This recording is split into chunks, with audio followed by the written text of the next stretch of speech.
don't need no training whatsoever. And the reason for that is this machine will tell you what to do step by step. So I'm just going to show you letting the machine tell you what to do. Okay. Flip the lid. As soon as we turn it on, it's going to start talking to me. Call for help now. Remove all clothing from patient's So at this chest. point, we need to make sure that all the clothing has come off the patient. Okay, to expose their chest. Pull red handle. So here it's telling me to pull the red handle. So if you pull on that, it rips the bag cleanly open, and then we get the pads. You see on the pads, Peel one pad off blue plastic. there's the pictures. Okay. Apply pad to bare skin, exactly as shown in So the looking picture. at the picture, Press pad firmly.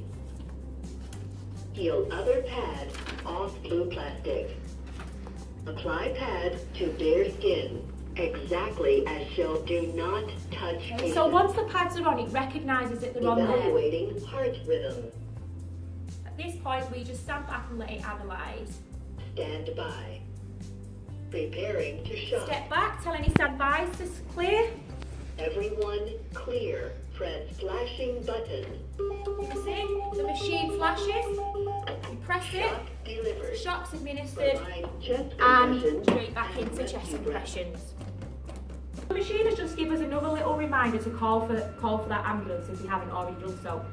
It then asks you to remove all clothing. With down here, it's really simple because they've got a zipper, so just zip it straight down. With buttons, we could just undo them. If they have a top on like mine, you'd have to cut through it.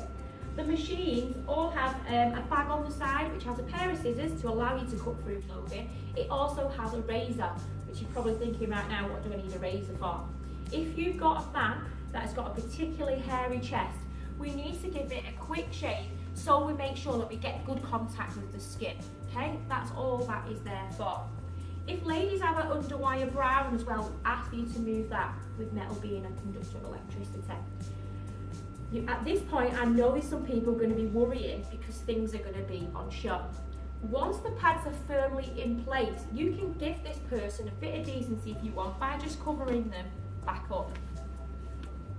But these pads do need to go on bare skin. They cannot go over clothing. The next step is shown you on the pictures, and as you can see here, it clearly shows you where you need to place the pads.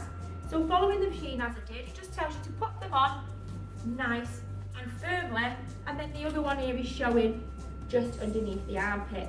Some of the machines as well, like this one does, also has the images on the machine itself. Okay. As soon as you have made contact with the skin, that is you done. The machine recognises that those pads are on, and it starts to do an analysis of the heart, and it's looking for a particular rhythm. It's looking for what's known as ventricular fibrillation. So you've probably heard it on casualty and programs like that, he or she's got in VF. This is what this machine is looking for. It'll do that itself. If it finds it, that is when it moves on and says preparing to shock. At that point, we're just going to step back and allow that machine to administer the shock. You don't decide whether it needs a shock, the machine does that for you. So when it says shock, you've seen that the button here flashed. All it asks you to do is press it. As soon as you press it, a shock will be administered. And please don't worry, this person is not going to jump up and hit the ceiling. It's just a little tiny shock. As soon as that's been done, we need to then go back on and continue with CPR. The whole time, these pads are staying on the chest. Okay. Questions we always get asked is, how many shocks before that person comes back? We don't know that answer, okay? It may be the first shock that the person comes back, it may be multiple. If in the first shock, the person is still unconscious, you would continue the CPR. The whole time this machine is going to continue to analyse.